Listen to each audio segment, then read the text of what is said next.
যে আমি এই টাকাটা আমার পছন্দ না, আমি নিব না। তারপরে বললাম যে তাইলে মিডিয়া ডাক দিই, তাহলে আপনি ডাক দেন আপনার মিডিয়ারে। এই কথা বলার পরে উনি উনি আমাদের উপরে চড়া হয়ে গেছে। কেন ওই টাকাটা কি বাংলাদেশ সরকার তৈরি করে দেয়? ওই টাকাটা তো বাংলাদেশ, এই যে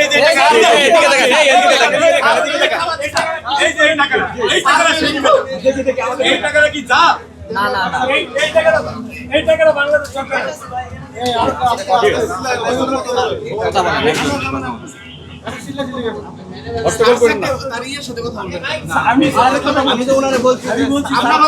আপনার অভিযোগ থাকলে স্যারের সাথে কথা বলেন যে আপনার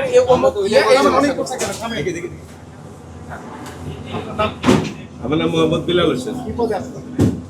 আমি শেফ। আমি মোহাম্মদ বাদশা। না মালিক আমি টাকাটা গুনে দিয়েছি। কথা বলতে দেন। আপনি কি পদে আছেন? আমি সেলসম্যান। আপনি কি পদে আছেন? না আমি এখানকার, আমি এই যে আপনি এখানকার উপদেশন যোগ দিলেন কেন ভাই? স্যার আমি যোগ দিই না, না না বলি আপনারই শোনাবেন, এতটুকু বলছি। আপনারই শোনাবেন। ইস্যুটা কি আপনার?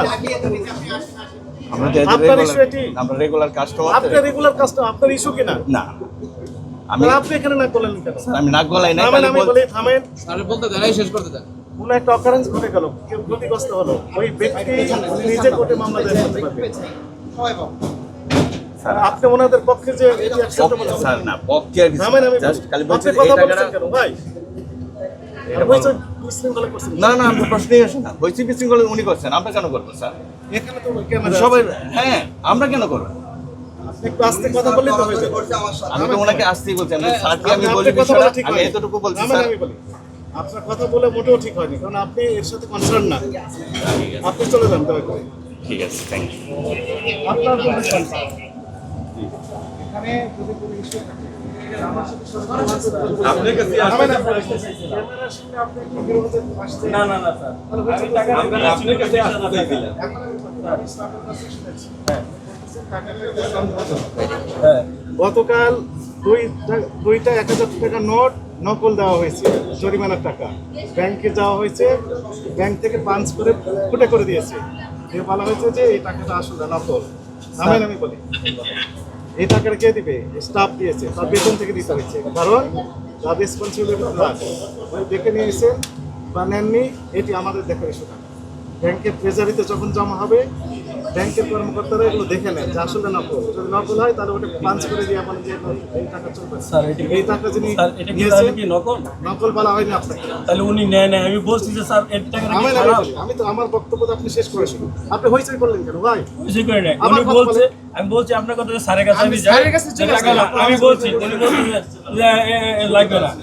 তারপরে আমি রিকোয়েস্ট করছি, দেখেন আপনি নিবেন না কেন, নকল হলে বলেন আমাকে, আমি এখন আমার কাছে আসতে পারেন। আমি আসতে চাইছিলাম এত কিছু করে মানে আছে না আপনার ওখানে চলে যান। আপনি সব ঝামেলা শেষ। এইটুকুর জন্য না, না, ঝামেলা আমি করার দরকার স্যারের আছে। কাছে আসতে চাইছিলাম। আপনি সরাসরি স্যার কিন্তু আমাকে অনেকবার ধন্যবাদ দিয়ে গেছে, আসছিল অনেকবার আসছে তারা, আমি কিন্তু স্যারের কার্যালয়ে গিয়েছিলাম। আপনি এই কাজটা ঠিক করেন, আননেসেসারিলি আমাদের কার্যক্রম বাধাগ্রস্ত করছেন, কারণ আমরা আরেক জায়গায় দেখছি। আপনাদের লোকে নিয়ে আসছি স্যার, আপনার কাছে প্রথম চলে যান, আপনি ওখানে চলে যান। ঝামেলা শেষ হয়েছে, টাকা পয়সার ঝামেলা শেষ হয়েছে। টাকা পয়সা যেমন তো আগেই ঠিক দিয়েছি। কথা আছে আর? আর কোনো ইয়ে আছে? এইটাই যে স্যার কেন নিল না, এইটাই আমার ওই অবজেকশন। যে ইয়া দিল, এই যে নকল টাকা বের হয়েছে।